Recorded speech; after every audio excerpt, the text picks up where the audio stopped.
Buenas noches y bienvenidos a un nuevo conversatorio de la Facultad de Derecho de la Universidad de Piura.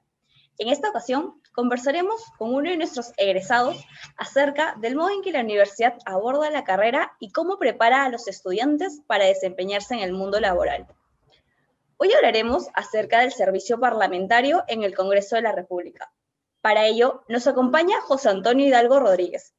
Él es abogado por la Universidad de Piura, magíster en Derecho de la Empresa por la misma casa de estudios. Especialista en Derecho Tributario, se ha desempeñado como gerente de rentas y también ha ejercido como docente universitario. Ha sido asesor tributario del área del Servicio al Contribuyente y Reclamaciones, en la Superintendencia Nacional de Aduanas y Administración Tributaria, SUNAT, y es actual asesor legal en el Congreso de la República. José Antonio, buenas noches. Hola Yuli, muy buenas noches, un saludo muy fraterno a todo el mundo, agradecerles infinitamente por la invitación, yo feliz de la vida de poder participar en esta charla tan interesante que vamos a tener el día de hoy sobre el servicio parlamentario, para que se sepa un poco más de cuál es el trabajo que realiza el Congreso de la República, en qué consiste el servicio parlamentario y sobre todo poder entender cómo es que se aplica nuestra profesión en todos los ámbitos del desarrollo profesional. Nosotros encantados de tenerte también. Bueno, para ir entrando al tema, ¿nos podrías contar un poco qué es el servicio parlamentario? Claro que sí, Yuli. Bueno, el servicio parlamentario es parte del sistema organizacional del Congreso de la República. En el Congreso de la República existen dos tipos de funciones. Está la organización parlamentaria y el servicio parlamentario. La organización parlamentaria es todo el grupo que está vinculado a las actividades congresales. Asesores, técnicos, personas que están vinculadas a las comisiones parlamentarias.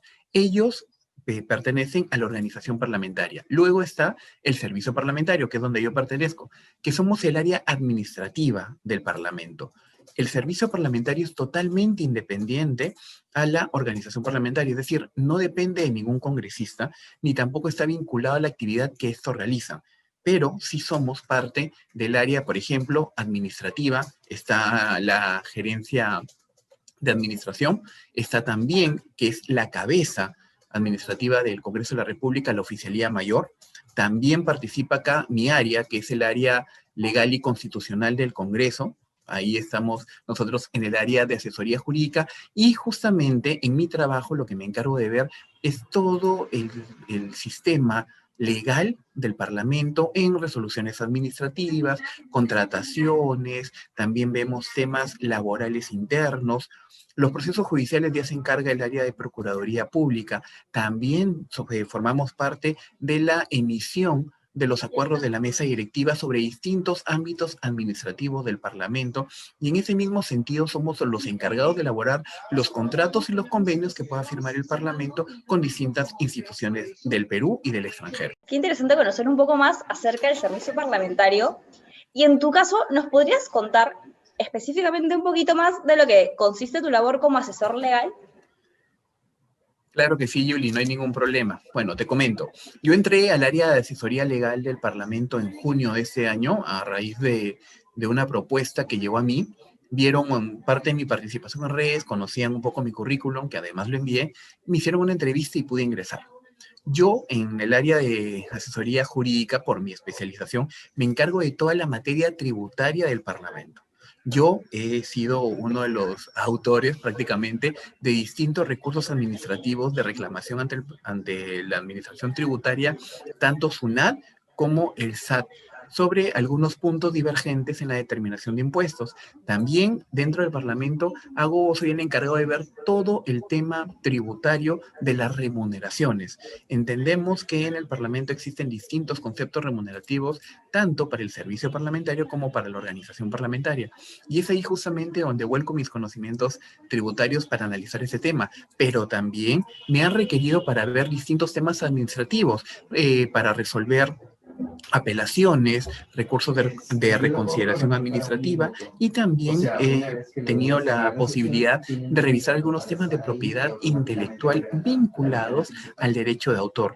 en este caso específico, para la propuesta del manejo de los contratos de derecho de autor que tiene el Fondo Editorial del Congreso con distintos autores que publican sus obras a través de esta área.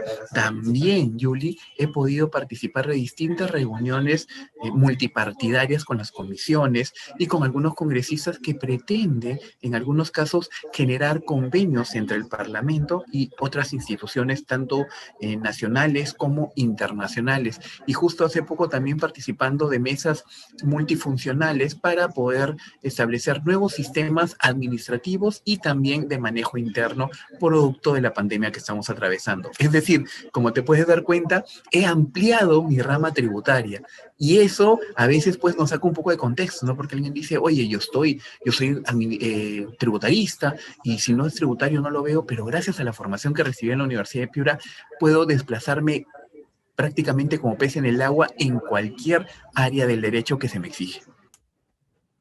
Me parece genial, justo para hablar un poco de lo que nos has contado al final, que es que la universidad te prepara para absolutamente todo, no solo para una pequeña cosa, porque la formación es básica. ¿Nos podrías contar entonces por qué escogiste la carrera de Derecho en la Universidad de Piura y cómo es que ha repercutido en el desempeño de tus funciones, que ya nos has ido adelantando un poquito? Sí, sí, justamente, Yuli. En este punto, yo tenía 16 años, me acuerdo que era el mes de agosto, y vino la prueba PAE, ¿no? Entonces postulé a la prueba PAE, no la hice, y luego postulé al test de aptitud académica. Logré ingresar, y ¿por qué me llamó mucho la atención la universidad? Primero, te cuento que yo soy la segunda generación de egresados del UDEP. Mi padre y mi madre estudiaron en la universidad también, no, en el año 85, 86, ellos se graduaron de la Facultad de Ciencias de la Información en aquellos tiempos. Y yo cuando nací me llevaban a sus clases, es decir, yo en pañales he estado en la universidad. Además, el sílabus académico, la currícula que tenía era muy importante. Y algo que me llamó mucho la atención, que cuando estaba pensando en dónde postular, fui hasta las instalaciones, hasta el campus en Piura, y me enamoré de los algarrobos, de las ardillas, de los zorros, de esa convivencia armoniosa entre la naturaleza y la vida académica, esa armonía que te invita a estudiar. Y eso terminó de convencerme. Y ya luego dentro de la universidad, la exigencia que se tenía es exigente. Y la exigencia permite que uno vaya rompiendo las barreras del conocimiento y pueda cada vez ser más integral en su formación. Porque de nada serviría, y te lo confieso, Yuli, ser una persona que se dedique única y exclusivamente al estudio de un artículo de determinada ley, porque en la universidad algo que caracteriza es la enseñanza del por qué. Es decir, te enseñan a pensar. Y ese enseñar a pensar, sobre todo en la carrera de Derecho, resulta determinante. ¿En qué sentido? Que cuando un abogado sale ya de la universidad, las normas muy probablemente que había estudiado hace un par de años cambiaron, pero gracias a esa formación académica fundada en los conceptos y los principios, uno puede seguir desempeñando su función sin ningún problema en cualquier actividad comercial. Y eso, Yuli, también me ha permitido a mí, cuando yo realizaba ya otros tipos de labores, ser una especie de gerente legal, porque gracias a mi conocimiento de civil, penal, administrativo, societario, tributario, puedo tomar ciertas decisiones que se han ido complementando también con la maestría que he seguido en la universidad. Eso fue lo que me animó y sobre todo algo que encuentro en las aulas, que es la formación de la persona. Y ahí radica el gran secreto de la universidad, que somos mejores profesionales porque nos hacemos mejores personas en las aulas y eso se siente y es un sello muy característico a los egresados de la Universidad de Piura. Sí, de hecho tenemos una formación integral. Nos parece genial que nos cuentes tu experiencia. Bueno, mientras recibimos las preguntas de los participantes del webinar, ¿nos puedes contar un poco más de tu experiencia? Como, por ejemplo, ¿qué tanto te sirvió tener un asesor? Porque esa es una forma de web. Entonces, ¿nos cuentas? Claro que sí, Julie. Mira, una de las cosas que también me pareció maravilloso en la universidad es que tú puedes tocar la puerta y hablar con el profesor. no había necesidad de pedir una cita y de ver cuándo no. Si el profesor está en su oficina y no tenía clase o no está dictando alguna materia, tú podías pasar y directamente hablar con él. Tengo la suerte también de conocer a Antonio Abruña, el rector de la universidad, gracias a la cercanía que él tiene con los alumnos. Es una persona que camina por la universidad, saluda a todo el mundo, tú te acercas y es muy amable e intercambias experiencias y conocimientos. Y esa formación personalizada que se realiza a través del asesor permite un desarrollo y romper la timidez que definitivamente todos la tenemos en algún momento de hablar con alguien mayor a ti. Y ese intercambio de experiencias enriquece la vida universitaria y en ese sentido te permite ser un mejor profesional porque hasta el día de hoy, te confieso, tengo la suerte de poder levantar el teléfono, el celular y llamar a grandes académicos como Carlos Hackanson, como Percy García, quienes además de haber sido mis profesores en la universidad, son amigos porque dentro de mi carrera pude conocerlos gracias a las asesorías personalizadas, al profesor que está detrás tuyo, no solamente impulsándote a estudiar, sino sobre todo acompañándote en este camino universitario. Qué genial. La verdad que sí, yo sigo en etapa universitaria y la experiencia es totalmente extraordinaria. Bueno, No sabes, Julie, que hay muchas más cosas que seguir porque dentro de la misma experiencia universitaria está, por ejemplo, ¿no? Ya las clases, te vas, luego la interacción con los amigos, que ahorita, digamos, se ha suspendido un poco, pero que más adelante va a volver. También está la posibilidad de desarrollarte en las Olimpiadas, que es, Piura se paraliza cuando son las Olimpiadas de la Universidad de Piura. Yo he pertenecido a la barra de lo yo he sido dirigente de barra, he pertenecido a lo que antes de ser Pasión por la Roja, yo he sido uno de los dirigentes por varios años, y eso te enriquece, te genera amistades. Yo hasta el día de hoy tengo grandes amigos y hermanos prácticamente, no solo de Derecho, sino también de otras facultades, porque la interacción entre ellos es así. Y cuando sales de la universidad y fuera te encuentras con algún egresado de la UDEP, automáticamente se crea una conexión, porque tenemos la misma base. Y eso definitivamente es un sello muy característico en la universidad. Están las verbenas, donde uno puede interactuar muchísimo más y tantas cosas ricas que te ofrece la universidad dentro de la vida extra académica, extracurricular que podemos tener. qué genial. Sí, de hecho todavía falta mucho más y espero poder reencontrarme con todos mis compañeros y mis docentes cuando regresemos al campus. Bueno, acá hay una pregunta que han hecho por interno. ¿Nos podrías contar desde tu puesto en el Congreso qué tan complicado es elaborar una ley? Qué gran pregunta, qué gran pregunta. Bueno, inicialmente la elaboración de las leyes no pasa por el área de asesoría jurídica. Sin embargo, debo indicarle que sí conocemos cómo funciona todo esto. Esto es parte del trabajo parlamentario que tienen los congresistas, que es la iniciativa legislativa. Un congresista sirve para crear leyes y en ese sentido ellos tienen su iniciativa legislativa en base a las experiencias que tienen respecto, ya sea a la región que representan, porque existe una representación nacional, o también a algún punto determinado que tenga una implicancia nacional. Por ejemplo, hace poco se publicó una ley respecto al uso y a la protección del libro, que es tan importante en estos días donde la digitalización literalmente ha ido desapareciendo un poco las bibliotecas físicas, ¿no? Y a esta experiencia tan rica que es tener un forro, las hojas, y leer directamente y tener anotaciones si es que el libro es tuyo.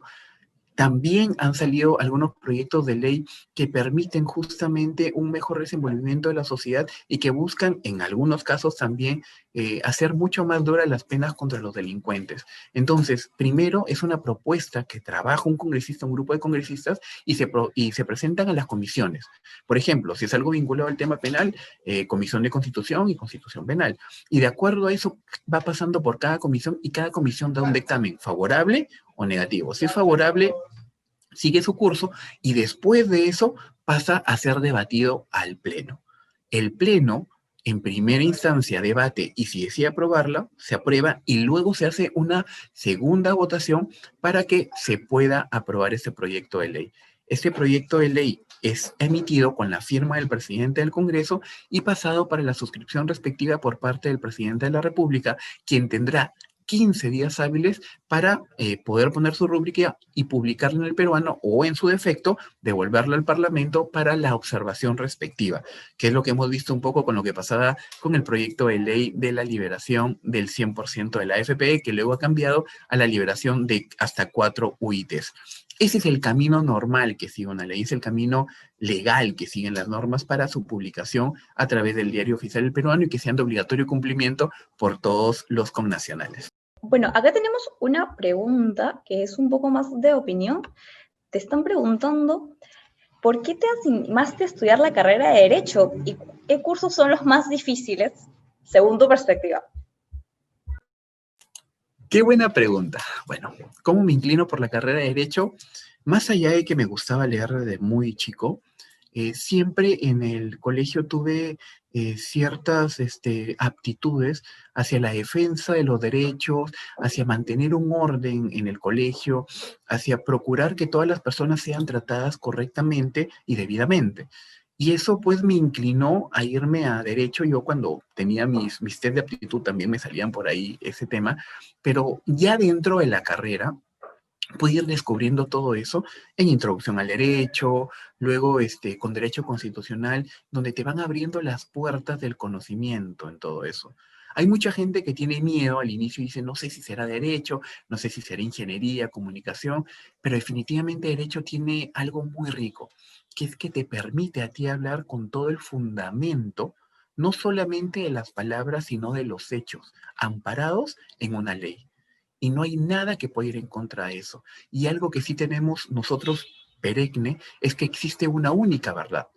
Existen varios caminos para llegar a la verdad, pero solamente existe una única verdad. Y eso es lo que debe buscar un buen jurista. Y en la universidad siempre nos forman para poder tener todas las herramientas que nos permitan llegar a esa verdad. Y otra cosa importante es saber expresar el camino hacia la verdad. Y en eso se centran mucho. Entonces, cuando yo llego a la universidad y comencé con los primeros años, que tenía un poco de dudas todavía sobre mi verdadera vocación, definitivamente me enamoré de la carrera y no hay cosa más linda que luego que terminas de estudiar hacer lo que te gusta. ¿No? Es como cuando uno dice, oye, mira, los futbolistas les pagan por jugar fútbol, a mí me pagan por hacer lo que me gusta, que es desempeñarme en mi profesión, que es ser abogado. Y no hay cosa más gratificante y más linda, y no solamente en ese punto, Yuli, sino también en el punto de las familias. El orgullo que les puede generar a tus padres, a tus tíos, a tus hermanos mayores o menores, el hecho de que tú seas un egresado de la Universidad de Piura y sobre todo de la Facultad de Derecho, que las estadísticas lo dicen, somos la mejor universidad que de los departamentos del Perú que no pertenezcan a Lima, de todos. Entonces eso es un plus. Y además que la exigencia y el esfuerzo valen la pena todo para que luego disfrutes, no trabajando, sino divirtiéndote en lo que soñaste hacer desde chico. Me parece genial escucharte. Yo, de verdad, aquí en plena carrera, es inspirador saber que terminar y hacer lo que nos gusta, tienes razón, no hay cosa mejor. Aquí hay otra pregunta. ¿Qué perfil debe tener una persona que desee estudiar Derecho? Wow. Mira, inicialmente hay muchas personas que nos ven con terno, así como me estoy presentando ahorita, y dicen, el abogado es muy cuadriculado, pero yo quiero desterrar esa idea. Existen abogados de todo tipo. Existen los abogados comerciales, ¿no? Que son un poco los que vuelan más en la imaginación y los societarios para crear figuras legales que permitan un mejor desenvolvimiento de la empresa en el devenir laboral y empresarial. Existen abogados penalistas, que son aquellos que intentan convencer al juez de su posición y de la inocencia o culpabilidad, dependiendo si es fiscal, de un acusado. Existe también el perfil del civilista, que es un poco más estudioso, que va más al fondo y que tiene creatividad para la generación inclusive de contratos. Estamos los tributaristas, que somos los más guapos, los más inteligentes, ¿no? Los más creativos. Y en ese sentido, uno no puede encasillarse en que, oye, a mí no me gusta tener ese look, a mí no me gusta tener eso. Definitivamente la mejor actitud y aptitud que un estudiante de Derecho pueda tener son las ganas de hacer lo que más le guste y lo que más le apasiona. Es decir, de poder hacer respetar su posición sustentada en la ley. y la creatividad para poderlo hacer. Créeme que yo, desde mi punto de vista tributario, juego con los números y juego con las posiciones tributarias y es muy divertido. Es como cuando tú tienes un rompecabezas y vas armando las figuras, pero tienes la posibilidad de que las figuras convertirlas en cualquier otro tema. Y eso es muy divertido.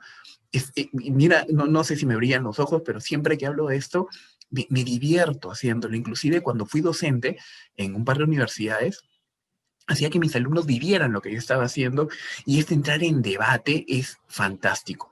Todas las carreras tienen sus particularidades, pero Derecho me parece la carrera más completa porque te permite entrar en cualquier rama de la sociedad y poder ser una persona importante. No existe empresa, no existe sociedad sin buenos abogados. Y es ahí donde entramos nosotros. Así que si me pides qué perfil debe tener, el perfil de una persona que le guste defender su posición, que también tenga la necesidad de poder defender a los demás, pero sobre todo creativo. Olvídense del terno, olvídense del look, solo céntrense en querer divertirse a través de su carrera y de su desempeño profesional. Muchas gracias, de verdad, los padres deben estar encantados escuchándote. Seguro que los futuros alumnos de la facultad también. Aquí hay otra pregunta. ¿Qué tanto le cuesta a un abogado ser parcial ante la justicia? Esta es una pregunta muy interesante. El abogado siempre toma una posición, ¿bien? O sea, un abogado es una persona que hace suyo un caso y ese caso lo defiende. Pero siempre tenemos que entender que la defensa debe estar amparada en la ley. Es decir, si yo voy a tomar una posición y me voy a ir al punto de vista penal de un asesino y decir que el asesino no mató, a pesar de que existen videos y todos los medios probatorios que así lo indican, más bien, aquí la actitud y la actitud del abogado debe ser de que se mantenga el respeto al debido procedimiento y de que no se alteren los medios probatorios. Es muy normal ahorita ver que una persona pasaba por un lugar y de repente encontró un cuerpo, así como a lo Among Us, ¿no? Este juego, y dice, oye, tú lo mataste, sí, yo vi que ese que el otro, pero nadie se centra en ver las pruebas, en ver justamente todo lo que llevó a poder decidir esto. Y es ahí donde entramos nosotros como abogados. El respeto a la ley es siempre, es la base de nuestro trabajo en cualquier materia. Yo inclusive defendiendo también a los contribuyentes ante la administración tributaria lo hago. Pero siempre tiene que estar parcializado con una posición, porque así somos los abogados. Defendemos nuestra posición hasta el final, amparados en la norma, sin contravenirla. Porque si la vamos a contravenir, definitivamente el caso se encuentra perdido. Te lo digo yo, cuando algunas personas me dicen, oye, yo quiero pagar menos impuestos, yo le digo, se tiene que pagar lo justo, ni más, porque no estamos para regalar el dinero, ni menos, porque en una fiscalización nos van a detectar cualquier juego sucio que podríamos estar haciendo. Nos preguntan cómo es el procedimiento formal para una vacancia presidencial. Desde tu labor en el Congreso, ¿ves sobre estos temas? ¿Qué tal pregunta, Yoli? A la yugular. Como diría un gran maestro que tuve en la facultad, negaré que lo he dicho, pero sí, el procedimiento se encuentra en la Constitución. Ahí señala que tiene que ser propuesto por un congresista o por un grupo de ellos, y esa proposición tiene que ser aceptada por el Pleno, por lo menos 27 votos para que sea admitida a trámite. ¿Qué sigue de haber sido admitida a trámite? Tiene hasta 10 días hábiles el Congreso para citar al presidente de la República a presentar sus descargos acompañado de un abogado. Todo este procedimiento forma parte del control político. Y aquí voy a entrar en un tema porque intuyo que irá por ahí. La famosa causal para poder, que se está ahorita viendo respecto al presidente, ¿no? Que es la incapacidad moral. Algunas personas lo intentan llevar que era por lo que buscaban que no sea un loco o no sea un orate, y no va por ahí, porque existe algo que se llama diario de debates, que es una fuente del derecho. Cuando se hace una constitución, los legisladores, los constitucionalistas se ponen a debatir en qué sentido va la norma para que las personas al leer esto tengan mejor idea de en qué consiste. Y en los diarios de debates, no el 93, sino el 79, que es de donde se acoge esta causal, señalaban que era para aquellos actos que ponían en riesgo la puridad de la moral del presidente. En ese sentido, no se necesita una sentencia condenatoria para poder vacar al presidente por incapacidad moral. Solamente se necesita que no existan los medios para poder decir que el presidente es una persona honorable y respetable para poder vacarlo. Y ahí entra la responsabilidad del Pleno en el debate y sobre todo en los descargos que se presenten por parte del presidente y su abogado. Yo la vez pasada, te comento, estuve justamente viendo, en el mismo hemiciclo tengo la suerte de vivir esto en vivo, y cuando entré al hemiciclo vi a un abogado defendiendo legalmente un caso, pero aquí la defensa no debió ser legal, debió ser política, respecto a las imputaciones que realizaba sobre los contratos que se habían firmado, ¿no? Que es por eso que se está pretendiendo vacar ahorita Vizcarra, y por las imputaciones con el señor Richard Cisneros, y esa cercanía que existía para lograr contratos millonarios sin más que nada recibir alguna contraprestación por parte de él. Él lo llevó por el tema legal y eso me parece que fue un error del presidente. Yo no sé qué irá a pasar el lunes a las 9 está citado él. Bueno, yo la verdad es que cuando pasan estas vacancias voy muy temprano y la última vez salí a las 2 de la mañana prácticamente del Palacio Legislativo, porque a nosotros en la área de asesoría jurídica también nos van preguntando muchas cosas. Ya aquí, no un congresista, sino la propia mesa directiva, para ver que todo cumpla con la legalidad. Es por eso que el área de asesoría jurídica y el Parlamento somos los guardianes de la legalidad de muchos de los procedimientos del Congreso. Y en ese sentido, nuestra función es preponderante. Ese es más o menos el camino, presenta sus descargos y luego el Congreso de la República por votación tiene que lograr, si no me equivoco, más de 92 votos para que pueda ser vacado el presidente de la República. Si es así, inmediatamente subiría el vicepresidente, pero como no hay, quien ocuparía este lugar sería el presidente del Parlamento, el señor Manuel Merino de Lama. El Congreso se mantendría, subiría el primer vicepresidente y se mantendría esa posición en el Congreso de la República. Merino asumiría la presidencia del país hasta el 28 de julio, donde asumiría el nuevo presidente producto de las elecciones que van a haber ahorita, el próximo año, en el mes de abril. Ese es más o menos el procedimiento que se sigue para el tema de la vacancia presidencial, que es un pedido y parte del control político del Congreso de la República. Bien, acá hay otras preguntas un poco personales de la línea de por qué estudiar Derecho. Creo que la generalizamos y cuéntanos por qué deberíamos estudiar Derecho, si te asustó un poco al momento de entrar a la universidad, si te dijeron que había un profe malo que te iba a jalar o que no ibas a pasar de tercer año de carrera. ¿Nos podrías contar un poquito de eso? Quizá los papás, los alumnos o los futuros alumnos quieren saber un poco eso, ¿no? Quitarse ese miedo, cómo estar seguros de que realmente quieren ser abogados. Sí, chicos, bueno, primero no tengan miedo, todos los profesores son muy buenas personas, todos los cursos son muy exigentes, no existe curso imposible de pasar si es que se estudia, eso desde el saque lo digo, todos los cursos se pasan si se estudia, hay cursos más complicados que otros definitivamente, por ejemplo, a mí en lo personal cuando ingresé a la universidad, los primeros cursos que tuve fueron los que te enseñan a pensar, los que te van sacando el forro del cerebro y te enseñan a pensar, que son Introducción a la filosofía, antropología filosófica, filosofía moderna. Luego está Introducción al Derecho, donde te van enseñando la base de lo que es la carrera. Profesores difíciles hay, definitivamente. Uno de ellos es mi gran amigo Guillermo Chan, actualmente, con el curso administrativo, porque es exigente, porque es la base de todo, y yo entiendo eso, porque si no hubiera tenido grandes profesores administrativos, definitivamente me costaría mucho más ejercer la profesión. En ese sentido, también hay profesoras un poco más complicadas, porque la materia es bastante amplia y densa. Y en ese sentido uno tiene que entender y aprender mucho más.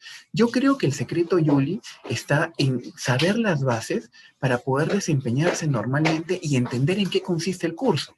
Es decir, si yo voy a llevar derecho penal, tengo que entender la teoría del delito. ¿En qué sentido? En qué consiste, ¿no? La acción típica, antijurídica y culpable, y en que lo que se busca es detectar una culpabilidad. Y si no se detecta, ahí quedó todo. En civil, bueno, dependiendo de la materia, contratos, pues reales, personas, entender todo eso. Van a haber cursos difíciles, chicos, van a ver. De repente, por ahí no quieran, van a desaprobar uno, que los papás no se enteren, por si acaso, calladito nomás. Es probable que suceda. Es parte de la experiencia de la vida universitaria. Pero yo lo que sí les digo es que el estudio, no un día antes, no con la amanecida, no metiéndome café con Coca-Cola, no pongo la Coca-Cola y le echo el café, no sirve, créanme que no sirve, porque te bloqueas. es estudiar constantemente. Un estudio constante y una semana antes de parciales, meterte a la biblioteca, encerrarte a estudiar y luego, 2 semanas antes de finales, terminar con esto. Y créanme que se pasa. Hay cursos difíciles, los hay. Hay profesores exigentes, uno más que otro, definitivamente. Pero eso dependerá mucho de la vocación hacia la rama del derecho en que nos querramos desempeñar, Julia. Sí, totalmente de acuerdo. Estudiar derecho requiere muchísima disciplina, o lo aprendes al inicio o lo vas aprendiendo con el transcurso de la carrera, pero disciplinarte es la base para llevar una buena carrera y luego para poder desempeñarte. Me imagino tú lo estás contando, lo estás viviendo de hecho. Así es, lo estoy viviendo, porque yo me acuerdo que a mí me enseñó el doctor Abruña, me enseñó Víctor Vaca, también administrativo. A Guillermo no tuve la suerte de gozarlo, lo gocé como amigo en las aulas, pero no como profesor. He tenido la suerte de ser alumno de Jorge Basadre Ayolo, el hijo de Jorge Basadre Groman. Él me enseñó a mí historia del derecho. El doctor Jorge Rosales en historia, en historia del derecho también. He tenido la suerte de tener grandes maestros, Luis Castillo Córdoba, gran constitucionalista. He tenido la suerte de tener maestros de talla nacional y mundial, Yuli, y eso es algo que no se puede gozar así nomás en cualquier universidad. Y esos profesores son buenos porque te exigen. Y te exigen en la medida en que saben que tú puedes dar más y mucho más de lo que tú puedes. Es como cuando uno comienza a hacer deporte y al inicio le cuesta, pero luego va agarrando un ritmo. Y ese es el secreto para poder lograr en la universidad. Yo le digo a los chicos que es un tema de poder empezar. Al inicio cuesta y luego no saben la satisfacción grandiosa que generan en ustedes mismos al pasar un curso, en lograr aprender en sus amigos, en sus familiares y en el orgullo a sus papis, al señor, a la señora que nos está viendo por acá, el momento en el que te entregan la beca, ¿no? En mi caso, cuando me entregaron la roja en mi sustentación, fue uno de los momentos más grandiosos que he podido tener porque ya era abogado por la Universidad de Piura. Y luego ver a mis hermanos que también estudiaron ahí es definitivamente mágico. Es algo que nunca se te va a olvidar. Y las fotos, no sabes cuántas lágrimas tienen encima, cuánto sudor van a costar esas fotos, pero al final, y cuando estén divirtiéndose en la cancha, como tengo la suerte y todos los egresados de disfrutarlo, valdrá absolutamente todo. Sí, de hecho que sí, cada amanecida, cada cosita, cada sacrificio sobre todo que hacemos para estudiar un poquito más, para sacar mejores notas, lo va a valer. Bueno, acá también nos preguntan si es necesario aprenderse rápido las leyes. Bueno, como dije al inicio, no te sirve de nada aprenderte una ley. Te puedes leer los casi 300 artículos que tiene el Código Penal, aprendértelo de memoria como el poema del cielo cayó una rosa, pero mañana te lo cambiaron, te cambiaron algo y no te sirve de nada. Porque si tú no analizas en qué consiste el poema, en este caso la norma, no vas a servir más que para poderte saber de memoria algo. ¿Qué sucede? Y eso es parte de la educación de la universidad, que te enseñan a pensar, te enseñan a razonar. Y el razonar y el pensar te ayuda a poder generar y hacer una explosión de tu creatividad. El abogado no es un tipo cerrado, el abogado es un tipo muy creativo, es un tipo muy inteligente, es una persona que piensa, que analiza y que en base a ese razonamiento y análisis tiene una opinión legal. Y uno comienza a leer, como te cuento, en mi trabajo, por ejemplo, cuando yo tengo que tocar algún tema, siempre cito jurisprudencia del Tribunal Constitucional. Si es un tema tributario, además del Tribunal Fiscal, también tomo autores nacionales y extranjeros para poder llegar a que la persona que me lea entienda por qué se tomó esa decisión y por qué se tiene esa opinión jurídica. Y eso es algo que te enseña en la universidad. De nada te sirve a ti citar el artículo como tal, si dentro del artículo existen tantas variantes que a ti te permiten jugar con la propia norma. Y eso es lo bonito de nuestra profesión, porque solamente puedes jugar cuando entiendes la norma.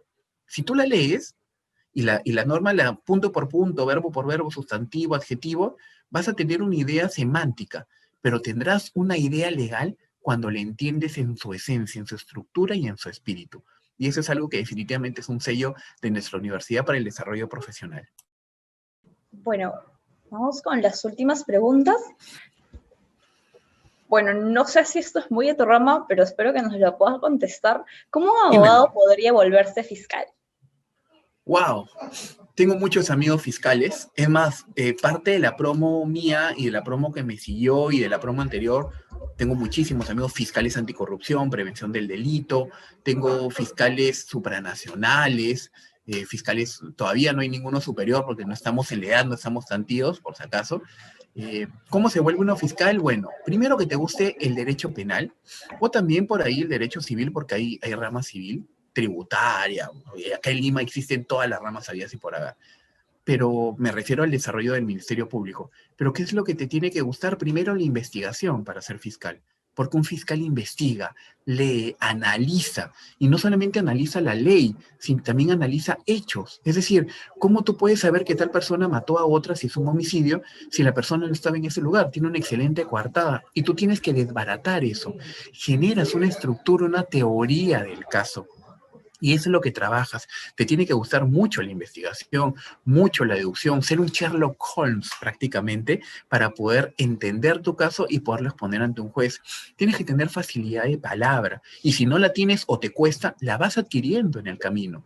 Y ahí tú serías un funcionario público que pertenecería al Ministerio Público. ¿Cómo lo logras? Yéndote por el CECIGRA o de repente con las prácticas que puedas hacer en el Ministerio Público y postulando los distintos concursos que existen en esta institución de la Fiscalía de la Nación y quién sabe, y Dios quiera, y es más, Julie, te la firmo ahorita, 6 de noviembre, 7:42, te firmo, uno de los chicos que está escuchándonos y viéndonos va a llegar a ser fiscal, varón o mujer de la Nación. Te lo aseguro, porque la universidad tiene la posibilidad no solamente hacer uno, sino 15 fiscales de la nación por la formación que nos genera y cuando sea fiscal de la nación, tú que me estás viendo, por favor, acuérdate de esta charla y tú vas a decir, lo hice. Y está de testigo José Antonio y está de testigo Yuli, y hoy soy fiscal de la nación. Porque eso se trata. Cuando uno empieza su carrera, no hay techo ni límite. Porque tú puedes llegar a un momento muy alto de tu desempeño profesional, pero no es suficiente. Tienes mucho más techo por lograr. Nunca terminas satisfecho con lo que logras, pero sí agradecido con lo que vas desarrollando profesionalmente. Genial. Yo quiero rescatar eso que has dicho, que hay cosas que se van aprendiendo en el proceso, que uno no entra con el perfil con el que sale. Si bien puede haber un perfil de abogado hecho, no existe uno de ingresante a la facultad, y eso es algo que creo que deben entender en claro ahora, porque la mayoría de las preguntas han sido así. Efectivamente, Yuli, yo quería ser diplomático. Y todo, o sea, es más, me preparé para ser diplomático, te confieso. Sé un poco de francés, sé inglés. Practiqué en la Comisión de Relaciones Exteriores del Congreso cuando era alumno de la universidad. Pero luego, cuando ya iba a postular a la academia, tuve que hacer algo de dinero y dije, me voy a meter a practicar profesionalmente y entré a la SUNAT. Y una vez que entré a la SUNAT, me enamoré perdidamente del derecho tributario. Tenemos una relación muy linda, ¿no sabes? Es lindo el derecho tributario y lamentablemente tuve que dejar de lado mi espíritu diplomático y soy muy feliz de la decisión que tomé en ese momento. Así que, como tú dices, ese perfil con el que tú crees que entras se va moldeando en la carrera y de repente, Dios quiere, existen muchos tributaristas como yo, que somos los más guapos, los más inteligentes, para que nos puedan acompañar en este hermoso camino tributario. Bueno, José Antonio, antes de finalizar, ¿podrías darles algún consejo a los que estamos cursando la carrera, a los que piensan entrar a la facultad? Enamórense. Enamórense de lo que hacen. Enamórense de lo que estudian. Enamórense de la alegría y la sonrisa de sus padres cuando los ven conseguir un buen ciclo. Enamórense de lo que leen. Enamórense del esfuerzo. Y eso les va a generar mucha pasión por lo que hacen. No hay mejor motor ni mejor consejo que el motor que el motor de la pasión. Una vez que tú haces las cosas porque te gustan, porque estás enamorado, porque sientes esa pasión, logras absolutamente todo. A los padres, entender a los chicos, entenderlos cuando somos alumnos. A veces queremos tirar la toalla y volteamos a mirar un apoyo y están ustedes. A veces es bueno ser duros, pero sobre todo comprensibles. Muchas veces uno se saca la mugre y no logra hacer el examen porque Dios sabe qué pasó. Y en ese sentido apoyarlos. Al hermano, a la hermana que ve a su hermano cansado por tanto estudiar, denle una mano. Y a los chicos, la pasión. Y luego en la propia vida universitaria, algo muy importante, háganse amigos de todo el mundo. porque tú no sabes en qué momento esa persona te va a dar la mano para conseguir un trabajo, para que te entreguen un caso, o de repente para poder en la vida desarrollarse juntos, porque el ser abogado es un negocio. Todos estamos estudiando para poder ser profesionales y tener la vida con la que soñamos. Y en ese sentido, la pasión y la amistad es esencial. Y a los padres, comprensión y apoyo. Impulsen a sus hijos a hacer lo que a ellos más les gusta. No hay nada más hermoso que eso. Bueno, hemos llegado a la hora. Disculpen todas las preguntas que no han sido respondidas. Hemos respondido la mayor cantidad que se ha podido. Hemos tratado de englobar algunas. Y bueno, agradecemos a todos su participación en este seminario. Muchísimas gracias, José Antonio, por tu tiempo. Los Gracias a esperamos a ustedes. todos. Gracias. Los esperamos a todos en futuros eventos de la facultad y anímense a postular a nuestra casa de estudios. Síganos en nuestras redes sociales. Gracias.